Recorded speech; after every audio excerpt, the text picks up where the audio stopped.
Everyone thinks poverty makes you weak. That's not true. Poverty makes you dangerous.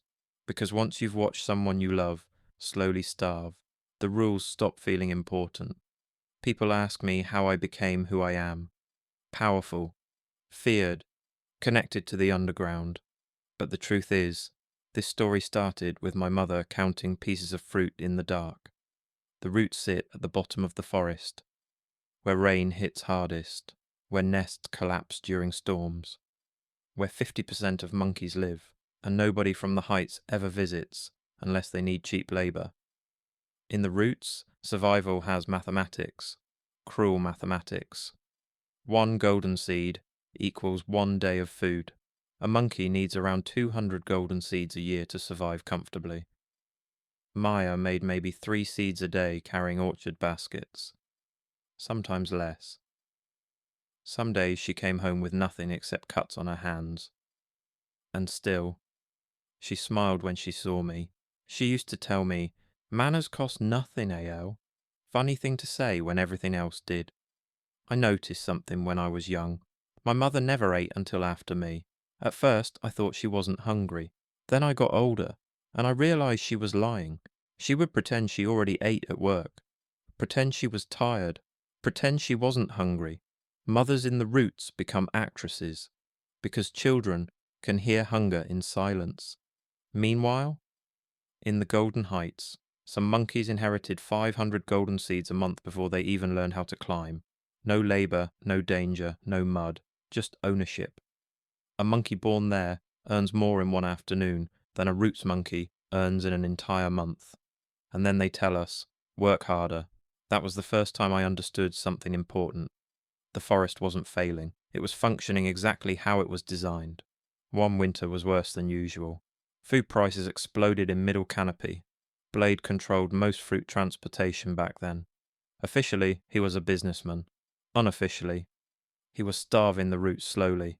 A basket that used to cost 2 seeds suddenly cost 6. 6. For monkeys earning 3 per day. Do the math. One night, I came home and saw my mother pretending to sleep. But she wasn't asleep. She was dizzy, weak. I remember hearing her stomach growl in the dark. That sound stays with you forever. That was the night something changed inside me. Not dramatically, not violently, quietly, like a rope snapping. Because in that moment, I realized something terrifying. If I followed the rules, she would die.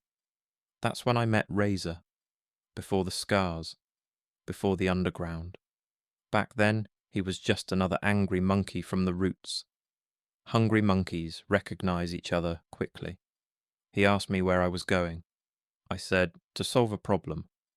Blade had storage caves filled with fruit, hundreds of golden seeds worth, enough food to feed entire sections of the roots, and some of it was already rotting. Because artificial scarcity raises prices, that's how rich monkeys stay rich. I remember standing there thinking, this is the moment, because after this, I couldn't pretend to be innocent anymore. We stole 27 golden seeds worth of fruit, not thousands. Not enough to become rich, just enough to survive. We carried baskets through the rain all night, nest to nest, monkey to monkey. No speeches, no revolution, just hungry people eating quietly. I still remember one old monkey crying while holding half a fruit. Half a fruit. That's how low the forest can bring you. The next morning, Blade lost his mind. Guards everywhere. Random searches in the roots. Monkeys beaten for information. That was the first lesson power taught me. The rich never panic when the poor starve. They panic when the poor stop obeying. And the strange part, I didn't feel guilty. I waited for guilt. It never came, because Maya finally ate until she was full. For the first time in months. People love simple morality. Good monkeys, bad monkeys, legal, illegal. But starvation complicates philosophy very quickly. The forest calls me dangerous now. Maybe they're right. But the system created me long before I ever broke a law. You can only tell desperate monkeys to wait their turn for so long before somebody decides to cut the line entirely. That somebody became me. And honestly, I think the Heights always knew monkeys like me would appear eventually. Every empire creates its own consequences. That's the part privileged monkeys never understand. The underground wasn't built by evil monkeys, it was built by hungry ones, by exhausted mothers, by children tired of hearing empty promises.